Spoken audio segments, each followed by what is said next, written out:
জানিয়ে দেব এই মুহূর্তে হাতে পাওয়া সর্বশেষ গুরুত্বপূর্ণ আপডেট বাংলা সংবাদ। শুরুতেই থাকছে ছাত্র জনতার ব্যাপক আন্দোলনের মুখে প্রধানমন্ত্রীর পদ থেকে পদত্যাগ করে গত মাসে ভারতে পালিয়ে যাওয়া শেখ হাসিনার দেশে ফেরা নিয়ে কথা বলেছেন সজীব ওয়াজেদ জয়। প্রিয় দর্শক, তাহলে কি শেখ হাসিনা দেশে ফিরছেন?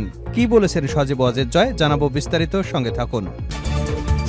এবারে জানাবো দীর্ঘ ৩ দশক পর বাংলাদেশের সরকার প্রধানের সঙ্গে মার্কিন প্রেসিডেন্টের বৈঠকের খবরে আনন্দ উচ্ছ্বাস প্রকাশ করেছেন যুক্তরাষ্ট্রে বসবাসরত প্রবাসী বাংলাদেশিরা। বিরল এই বৈঠককে বাংলাদেশের জন্য অত্যন্ত গর্বের বলে জানিয়েছেন প্রবাসের বিভিন্ন শ্রেণী পেশার মানুষ। জানাবো জনগণ নয়, শেখ হাসিনার সঙ্গে বন্ধুত্ব চায় ভারত। বাংলাদেশের জনগণের সঙ্গে নয়, শেখ হাসিনার মতো একজন স্বৈর শাসকের সঙ্গে ভারত বন্ধুত্ব চায় বলে মন্তব্য করেছেন বিএনপির সিনিয়র যুগ্ম মহাসচিব অ্যাডভোকেট রুহুল কবির রিজভী। ভারতের কেন্দ্রীয় স্বরাষ্ট্রমন্ত্রী অমিত শাহের বক্তব্যের কড়া সমালোচনা করে তিনি বলেন, ভারতের কেন্দ্রীয় ও প্রভাবশালী মন্ত্রী যখন ধৃষ্টতাপূর্ণ কথাবার্তা বলবেন তখন বাংলাদেশের মানুষের তো আবেগ থাকতেই পারে।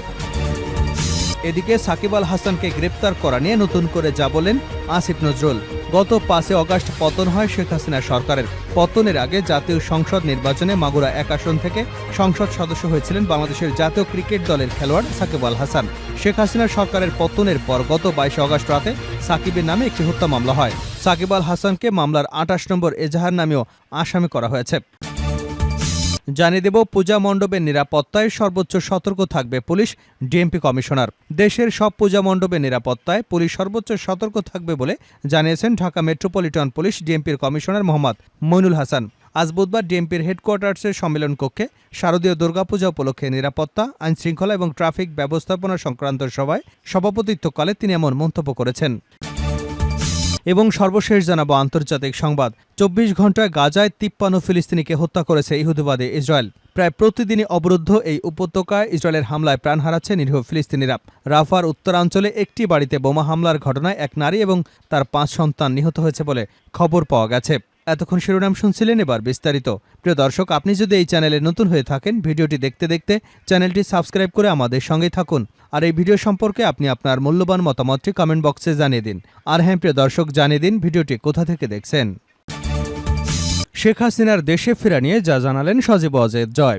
ছাত্র জনতার ব্যাপক আন্দোলনের মুখে প্রধানমন্ত্রীর পদ থেকে পদত্যাগ করে গত মাসে ভারতে পালিয়ে যাওয়া শেখ হাসিনার দেশে ফেরা নিয়ে কথা বলেছেন তার ছেলে সজীব ওয়াজেদ জয়। বুধবার যুক্তরাষ্ট্রের ওয়াশিংটন ডিসি থেকে ব্রিটিশ বার্তা সংস্থা রয়টার্সকে দেওয়া এক সাক্ষাৎকারে জয় বলেছেন, দেশে ফেরার বিষয়টা শেখ হাসিনার উপর নির্ভর করবে।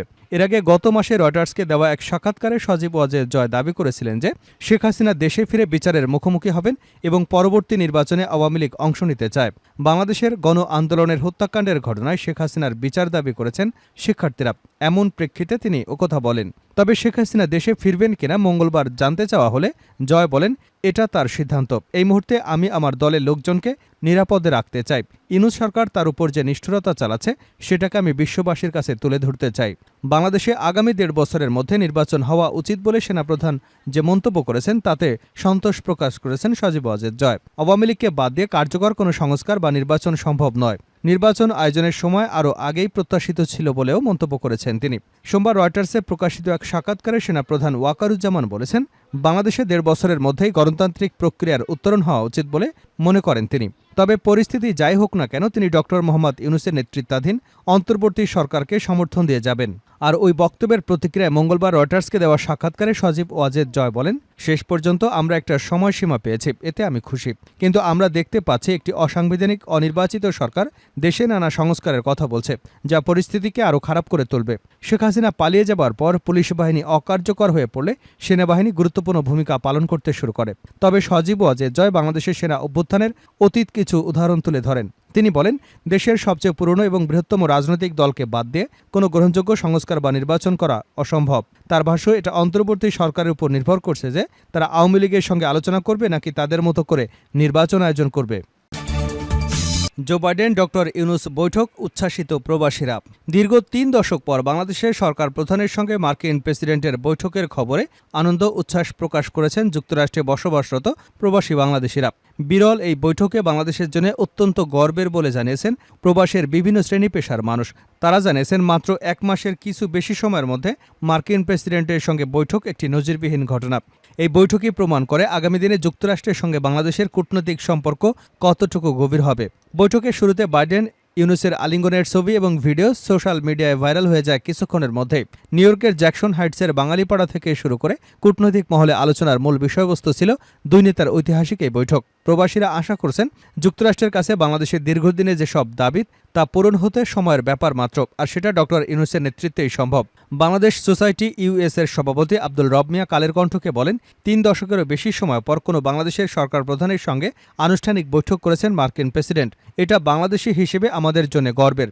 ডক্টর মোহাম্মদ ইউনূস দেশ সংস্কারের দায়িত্ব নিয়েছেন বলে এটা সম্ভব হয়েছে। এই বৈঠকের খবরে প্রবাসীরা আনন্দিত, উচ্ছ্বাসিত। তিনি বলেন, বহু বছর ধরে আমরা ছিলাম শোষিত। এই অবস্থায় ডক্টর মোহাম্মদ ইউনূস দায়িত্ব নেওয়ায় জনমনের স্বস্তি ফিরে এসেছে। যুক্তরাষ্ট্রে বাংলাদেশি কমিউনিস্টের এই শীর্ষ নেতা আরও বলেন, সারা বিশ্বে ডক্টর ইউনূসের গ্রহণযোগ্যতা রয়েছে। এটাকে কাজে লাগিয়ে তার হাত ধরেই দেশ আরও এগিয়ে যাক, এটাই প্রবাসীদের প্রত্যাশা। জনগণ নয়, শেখ হাসিনার সঙ্গে বন্ধুত্ব চায় ভারত, রিজভী। বাংলাদেশের জনগণের সঙ্গে নয়, শেখ হাসিনার মতো একজন স্বৈরশাসকের সঙ্গে ভারত বন্ধুত্ব করতে চায় বলে মন্তব্য করেছেন বিএনপির সিনিয়র যুগ্ম মহাসচিব রুহুল কবির রিজভী। ভারতের কেন্দ্রীয় স্বরাষ্ট্রমন্ত্রী অমিত শাহের বক্তব্যের কড়া সমালোচনা করে তিনি বলেন, ভারতের কেন্দ্রীয় ও প্রভাবশালী মন্ত্রী যখন ধৃষ্টতাপূর্ণ কথাবার্তা বলবেন, তখন বাংলাদেশের মানুষের তো আবেগ থাকতেই পারে। তারা যখন হেয় করবে, অবহেলা করবে, ঘৃণা করবে, তখন তো আমাদের মধ্যে আবেগ আসবেই। বাংলাদেশের জনগণকে তারা পছন্দ করে না, জনগণের সঙ্গে তারা বন্ধুত্ব চায় না। তাদের পছন্দ শেখ হাসিনা, কারণ শেখ হাসিনা থাকলে ভারত বাংলাদেশে আধিপত্য বিস্তার করতে পারে।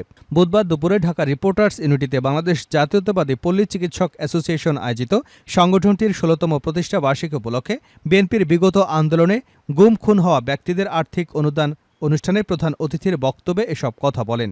দুর্গাপূজা উপলক্ষে ভারতে ইলিশ মাছ রপ্তানি প্রসঙ্গে রিজভী বলেন, আমাদের একজন উপদেষ্টা বলেছেন ভারতে ইলিশ রপ্তানি করা হয়।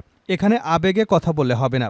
বাঙালি জনগোষ্ঠী ভারতে আছে। দুর্গাপূজার সময় ইলিশ তাদের কাছে একটি বড় উপাদান, সেটা আমরা জানি। আমরা কোনোদিনই ইলিশ রপ্তানিতে বাধা দেইনি। কিন্তু ভারতের স্বরাষ্ট্রমন্ত্রী যখন বলেন বাংলাদেশি অবৈধ অনুপ্রবেশকারীদের উল্টো করে ঝুলিয়ে সোজা করবে, তখন তো আমাদের মধ্যে আবেগ তৈরি হবেই। দলটির মুখপাত্র বলেন, আমাদের গোটা জাতিই তো নিজ দেশে নিজ রাষ্ট্রের ব্যাপারে অত্যন্ত আবেগপ্রবণ।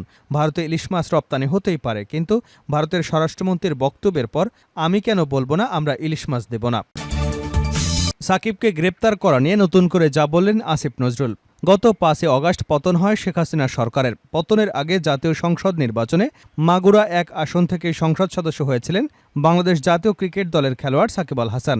শেখ হাসিনা সরকারের পতনের পর গত ২২ আগস্ট রাতে সাকিবের নামে একটি হত্যা মামলা হয়। ৫ আগস্ট গার্মেন্টস কর্মী রুবেলকে হত্যার নির্দেশদাতা হিসেবে ক্রিকেটার সাকিব আল হাসানের বিরুদ্ধে ডিএমপির আদাবর থানায় একটি হত্যা মামলা দায়ের হয়। সাকিব আল হাসানকে মামলার ২৮ নম্বর এজাহারিও আসামি করা হয়। যদিও গত ৫ আগস্ট রুবেল নিহত হবার সময় সাকিব কানাডায় ছিলেন। এ সময় কানাডার গ্লোবাল টি-20 লিগে খেলছিলেন তিনি। এমনকি বৈষম্যবিরোধী ছাত্র আন্দোলনের পুরো সময় দেশে ছিলেন না সাকিব আল হাসান। তাই সাকিবের নামে এই মামলার উদ্দেশ্য নিয়ে অনেকেই প্রশ্ন তোলেন। এ সময় হত্যা মামলার আসামি হওয়ায় জাতীয় দল থেকে সাকিবকে বাদ দেওয়ার জন্য মামলার তদন্তের স্বার্থে তাকে দেশে ফিরিয়ে আনতে বিসিবিকে আইনি নোটিশ পাঠান একজন আইনজীবী।